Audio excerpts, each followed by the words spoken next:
नहीं इधर इधर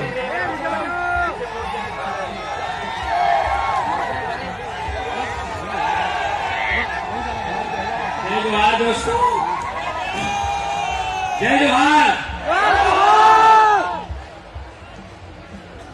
आशा करूंगा कि आप आसपास में जो जहां तक मेरी आवाज जा रही है वे बाहर साथी नाच रहे हैं, वे भी पंडाल में आ जाए। आप लोग जो इधर उधर सुन रहे हैं वो जो बातें बज रहे हैं उनको भी थोड़ा रुकवाएंगे तो अच्छा होगा। मेरा गला वैसे बैठा हुआ है। कल सूरत महुआ में कार्यक्रम था, वहां पर भी अभी जो पंडाल में जितने लोग हैं उससे ज्यादा लोग थे और वहां भी पौन घंटा बोल के आया हूं मैं। तो मैं कुछ जरूरी बातें आपके बीच में शेयर करना चाहता हूं, तो आप ध्यानपूर्वक सुनेंगे तो अच्छा होगा। दोस्तों, अभी हमने पूरे देश भर से आए हुए हमारे समाज के एक्टिविस्ट को सुना और आप लोगों ने मेरे मंच पर आने पर आप लोगों ने इतना उत्साह मुझे भी दिया और आप में भी है। उसके पीछे आप क्या समझते हैं वो मुझे नहीं पता, लेकिन मैं ये समझता हूं कि मैं हमेशा सच किसी भी सूरत में पूरी ताकत के साथ बोलने की हिम्मत करता हूं। ये मेरी ताकत है और ये मेरी आदत एक शिक्षक होने के नाते है। शिक्षक वो होता है जो सच बोलता है,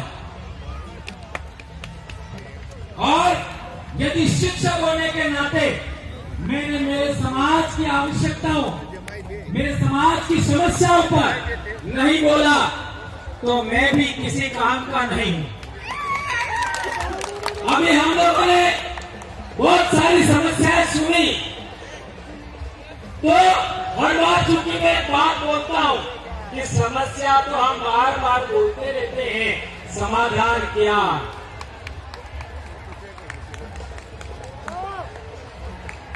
क्या तो कई लोग ऐसा मानते हैं कि भंवरलाल जी का समस्या समाधान का एक ही आइडिया है और वह है पॉलिटिक्स।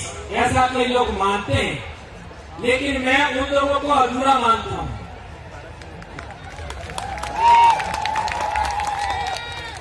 अधूरा मानता हूं। एक बार भंवरलाल परमार को पूरा पढ़ लीजिए, ज्यादा बेहतर होगा।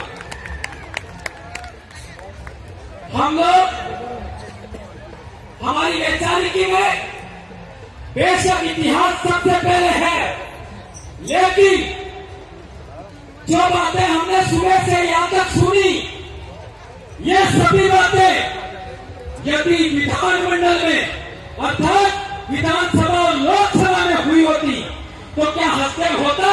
नहीं। क्या केवड़िया होता? क्या आज हमारे सातपुड़ा में डैम बने जा रहे उनका रुकावट होता कि नहीं होता? तो बोल क्यों नहीं रहे? जो हमने 47 एमएलए एमपी भेजे, 47 एमपी, वो मुंह लेके गए कि नहीं गए? कौन कह रहा मुंह लेके गए?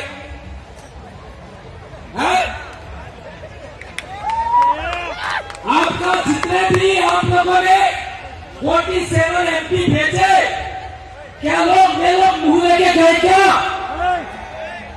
यदि मुंह लेके गए होते तो केवड़िया पर बोलते। क्या बोले? क्या नहीं बोले तो मुंह का था।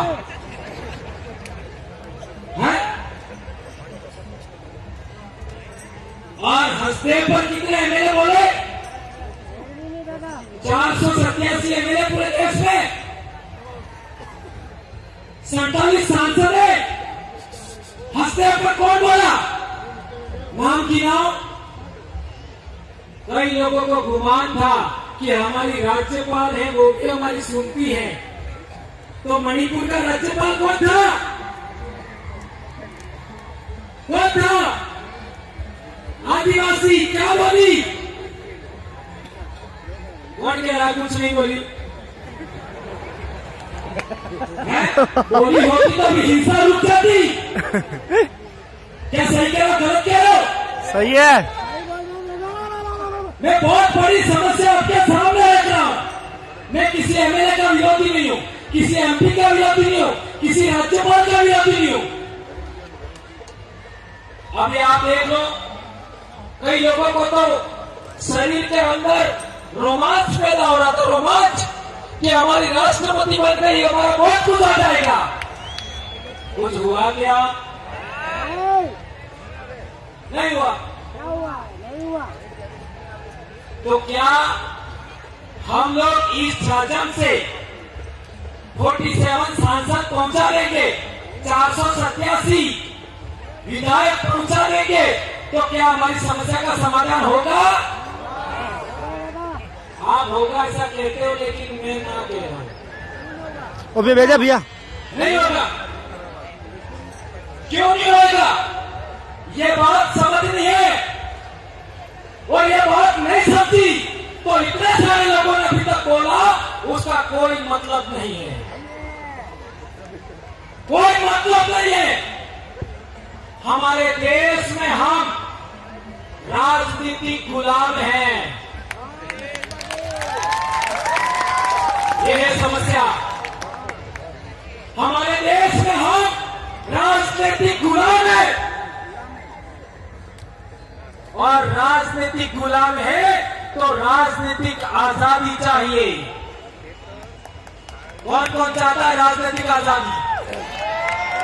क्या बात कर रहे हो आप? इतने लोग राजनीतिक आजादी चाहते हो और आपके विधानसभा में आपकी कोई आवाज उठाने वाला नहीं है,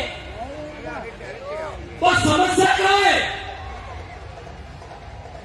एक बात, राजनीतिक गुलामी। कई लोग कहेंगे कि ये बात आपने गलत बोला, तो मैं कहना चाहता हूं कि आपके 47 सांसद और 487 विधायक क्या आपने चुन करके भेजे? क्या आपने चुन करके भेजे? नहीं। तो हाँ, चुने तो आपने, पर क्या आपने सेलेक्ट किए? नहीं। आपने सेलेक्ट नहीं किए, यह है समस्या। जब नेता आपका है, आपके समाज का है, आपका सीट से जा रहा है, आपका आरक्षण से जा रहा है, तो उसका सिलेक्शन आपको करना चाहिए था। आपको सिलेक्शन का अधिकार नहीं दिया। कब नहीं दिया? 1951-52 में हमारे डूंगरपुर जिले के अंदर एक सीट पर 2 विधायक थे। एक आदिवासियों का विधायक था, एक सामान्य वर्ग का विधायक था। सही कह रहा हूं गलत कह रहा हूं? हमारे डूंगरपुर के ये प्रदेश अध्यक्ष, सही कह रहा हूं गलत कह रहा हूं? हमारे डूंगरपुर में 1951 में 2 विधायक थे। एक सीट पर एक आदिवासी विधायक था, एक विधायक सामान्य वर्ग था। यह व्यवस्था थी। और उससे पहले हम जाते हैं तो पूना पैक्ट करार हुआ 1932 में। तब हमारे देश में जो डेमोक्रेसी आ रही थी, उस डेमोक्रेसी पर यह तय किया था कि जो SC/ST लोग हैं, OBC लोग हैं, जो पिछड़े लोग हैं, वो 2 वोट देंगे। एक वोट अपने जनप्रतिनिधि को देंगे और एक अपने इलाके में रहने वाले सामान्य वर्ग के जनप्रतिनिधि को वोट देंगे। तो यदि कोई सामान्य वर्ग का व्यक्ति हमारे पास वोट लेने के लिए आता, तो हम कहते तुम हमारे साथ छुआछूत कर रहे हो, हम तुमको नहीं देंगे। तो वो हाथ जोड़ी करता, आगे से मैं छुआछूत नहीं करूंगा। हम कहते कि तुम हमारे जंगल छीन रहे हो, पहाड़ छीन रहे हो, हमारी नदियों का पानी तुम खराब कर रहे हो, जैसे ये दमनगंगा का हुआ, तो हम कह सकते थे हम तुमको वोट नहीं देंगे। तो वो कहता कि आगे से मैं ऐसा ख्याल नहीं करूंगा। और दूसरा हमारा आदमी हमारे बलबूते जाता तो वो हमारी आवाज वहां धड़ल्ले से बोल सकता था, कोई रोकने वाला नहीं था। तो आज 1951-52 के बाद हमारे देश में आदिवासियों पर पूना पैक्ट थोप दिया और इसकी वजह से आदिवासियों का नेता कौन होगा ये सेलेक्ट करने का पावर पार्टियों के हाईकमांड के पास में है। ये है समस्या। और पार्टियों के हाईकमांड में कितने आदिवासी है? कितने? एक नहीं है। क्या बात करो, यहां तो गांव से लगा करके गली गली तक नेता ही नेता है, तो वो क्या नौकरशाह करे क्या? क्यों नहीं हाईकमांड में? ये है बड़ी समस्या। हमारे समाज पर जो वो लोग जो भारत के आदिवासी नहीं है, इंडिजिनस पीपल नहीं है, वो है हाईकमांड में। अब उनके पास तुम टिकट मांगने जाओगे तो तुम्हारा क्या होगा? जो बोलने वाला उसको कभी टिकट नहीं मिलेगी, लिख लो। जो लड़ने वाला उसको कभी टिकट नहीं मिलेगी, लड़ लो। और मेरे को तो चुनाव लड़ना ही नहीं है। मेरे को तो तुमको लड़वाना है और तुम नहीं बोलोगे तुमको पीटूंगा। हमारे 3 लोग बोले यदि वो मैं चाहता हूं या फिर हमारा समाज चाहता है या हमारे इलाके का कार्यकर्ता चाहते हैं वैसा नहीं बोलेंगे, इनको यही पीटा लेंगे हम। तो वो बोले आपके वाले वो कब बोलेंगे? कब बोलेंगे? ये है बड़ी समस्या। धन्यवाद। ये मैं कहना चाहता हूं कि जो लोग जिन लोगों को बोलना चाहिए वो गूंगे हैं, जिनको सुनना चाहिए वो गूंगे पे हैं। और जी जी धन्यवाद, बहुत अच्छी बात। और मैं एक बात कहना चाहता हूं, 4.5 साल तक तो हम लोग क्या करते हैं, समाज का जन जागृत करते हैं कि हमारा ये होना चाहिए, हमारा वो होना चाहिए। और अंतिम 6 महीने में हम लोग गांधी जी के 3 बंदर बन जाते हैं। नहीं सुनूंगा, नहीं बोलूंगा और नहीं देखूंगा। बनते नहीं बनते, खुला मैदान छोड़ देते हैं। तो हंसते उजाड़ा गया वो कानून कहां बना? कहां बना?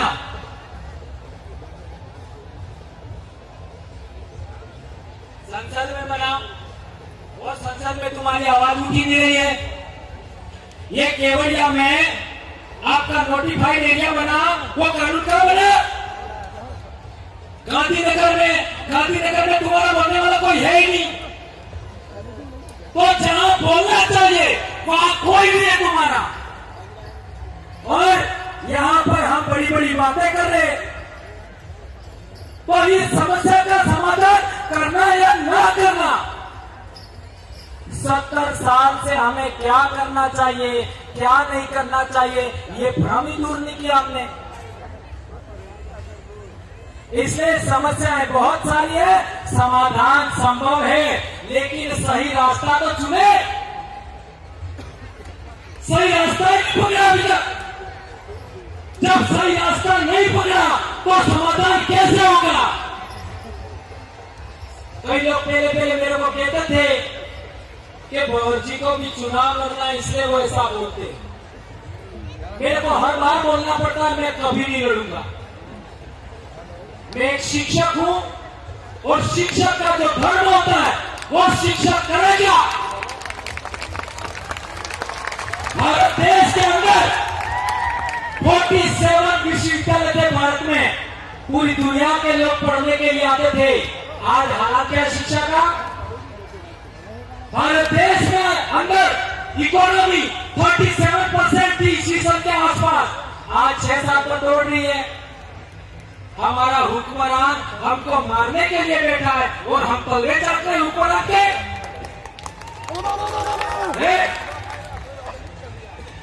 और हम तो कह रहे हैं हमारी कांग्रेस आई है। आई का मतलब नहीं समझे। कई लोग कहते हैं भाजपा वाली आई है, अरे कांग्रेस भाजपा तुम्हारी आई है तो तुम्हारी ओरिजिनल आई जिसने तुमको 9 महीने पेट में रखा उसका क्या?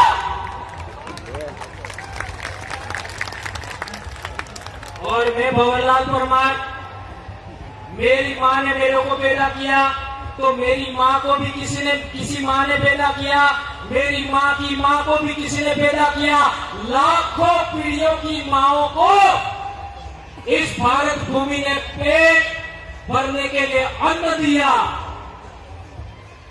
पानी दिया, हवा दिया, जलवायु अच्छा दिया, मकान दिया। उन लाखों माँओं के लिए क्या तुम्हारी वो माँ बन गई राजनीतिक पार्टियां? तो लाखों माएं जिन्होंने इस भारत भूमि पर पैदा होकर के तुम्हारे डीएनए को यहां तक लाई है, उनका क्या? इसलिए मैं आदिवासी डीएनए के अलावा किसी दूसरे की बात नहीं मानता। और मैं सिद्ध करना चाहता हूं, चैलेंज है मेरा खुला, कि आदिवासियों से बेहतर भारत में कोई पैदा हुआ है तो मेरे से बहस करो, आ जाओ, आ जाओ। भारत देश के अंदर आदिवासियों से कोई बेहतर आदमी पैदा हुआ है, कोई बेहतर महिला पैदा हुई है, मेरे से बहस कर लीजिए, चलो मैं चैलेंज करता हूं। कोई पैदा नहीं हुआ, आदिवासी से बेहतर कोई नहीं है। इसलिए गैर आदिवासियों की तरफदारी बंद करो, गैर आदिवासियों के दाखिले लेने बंद करो। आदिवासी अहिंसक कौम है, आदिवासी हिंसक कौम नहीं है, और अहिंसक कौम है, शांतिपूर्ण अस्तित्व को मानता है, लोकतांत्रिक व्यवस्था को मानता है, गणतांत्रिक सामुदायिक व्यवस्था को मानता है।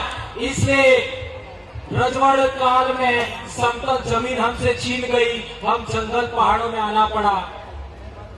सोचो, रजवाड़ों के काल में समतल जमीन छीन लिया, शक्ति के बलबूते पर, सत्ता के बलबूते पर, और हम पहाड़ों में आ गए, जंगल में आ गए, और 75 साल के लोकतंत्र में अब पहाड़ छीन रहे हैं, जंगल छीन रहे हैं। कहां जाए अब? कहां जाए? मंगल ग्रह पर जाए क्या? और कई हमारे भगत लोग तो सोचते हैं इस जिंदगी में तो कुछ नहीं हुआ साला, मरने के बाद जो जिंदगी है स्वर्ग वाली कोठी यानी कुछ भी हो गया चलो चलेगा, लेकिन स्वर्ग मिल जाए। और मैं हमारे इलाके में बोलता हूँ, ऐसे जो भगत अंधभक्त लोग हैं ना, जिनका दिमाग का कचरा हो गया है, वो क्या सोचते हैं, मेरी पत्नी नहीं जाए तो भी चलेगा, लेकिन मैं स्वर्ग में जाना चाहता। अरे तुम्हारा स्वर्ग यही है।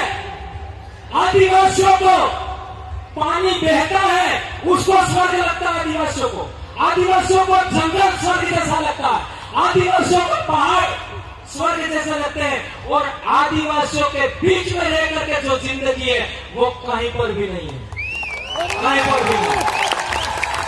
और इसलिए मैंने फैसला किया कि मैं कल मर जाऊं तो भी चिंता नहीं है, सच जरूर बोलूंगा।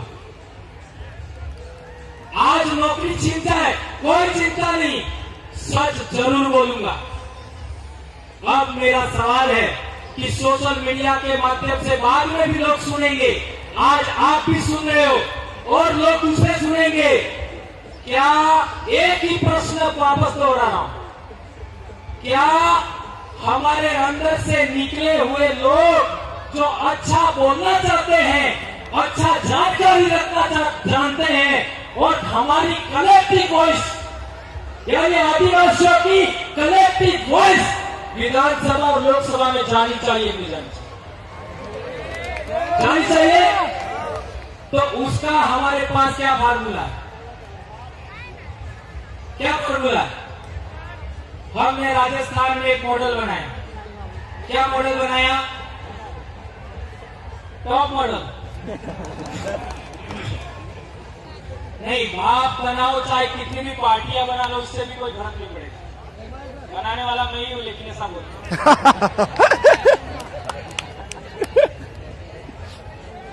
50 संगठन बना लो, 50 पार्टियां बना लो, कोई फर्क नहीं पड़ेगा। जाओ लिख लो, मैं गया, ये मैं आ गया शब्द, इसको गलत में मत लेना। कोई फर्क नहीं पड़ेगा, कितनी भी पार्टियां बना लो, कितने भी संगठन बना लो, कोई फर्क नहीं पड़ेगा। पब्लिक के हाथ में नेता की कमान देनी पड़ेगी। अभी हमारे लोकसभा का चुनाव है, हमारे इलाके में बांसवाड़ा का रेफरेंस देख लो, तो बांसवाड़ा में लोकसभा का हमारा कौन चुनाव लड़ेगा, तो 728 लोग वोट देंगे, जो जीता वो चुनाव लड़ेगा। 728। हाँ, 3 बड़े शहर है, बांसवाड़ा, डूंगरपुर, सागवाड़ा, वहां से 10-10 लोग, और बाकी लोग है वो हर एक पंचायत से एक आदमी वोट देगा, बराबर। तो क्या होगा, जो आदमी वहां जाएगा वो इन सभी का कलेक्टिव वॉइस होगा। अभी हमारे ये 3 आदमी यहाँ पर आए हैं, चुनाव जीतने के बाद यदि किसी गांव में हैंडपंप भी लगाना है, किसी गांव में सीसी रोड भी बनाना है, तो हमारी ग्राम पंचायत की ग्राम एकीकरण समिति होती है, और वो ग्राम एकीकरण समिति के लेटर हेड पर लिख के देंगे, गांव के 25-50 लोग मिलकर के साइन करके कि यहीं पर हेडपंप लगाना है, यहीं पर सीसी रोड बनाना है, यहाँ पर तालाब बनाना है, यहाँ पर एनीकट बनाना है, यहाँ कुआं खोदना है, वही काम होगा, वही होगा। और यदि वो एमएलए ने नहीं किया तो उसको समय पहले भी हम वापस ले सकते हैं, इतना बड़ा मामला है। फिर एक बार छोटे भाई ने चिट्ठी भी दे दिया, लेकिन ये समस्या, इस समस्या को खड़ी नहीं छोड़ सकते, इस समस्या का समाधान करना पड़ेगा। और ये समाधान का हम लोगों ने जो फार्मूला बनाया है, वो फार्मूला पूरे देश के आदिवासियों में जाना चाहिए। अभी हमारा संगठन 6 राज्यों में पहुंच चुका है। अभी आंध्र प्रदेश के जो पदाधिकारी बना है वो रिटायर्ड आईएएस है, रिटायर्ड आईएएस। पिछले चुनाव गुजरात में हुआ, वही पर्यवेक्षक थे गुजरात में, आंध्र प्रदेश से रिटायर्ड आईएएस है, उनको जिम्मेदारी दिया है। और हम पूरे देश में संगठन को पहुंचाएंगे, तब तक छोड़ेंगे नहीं।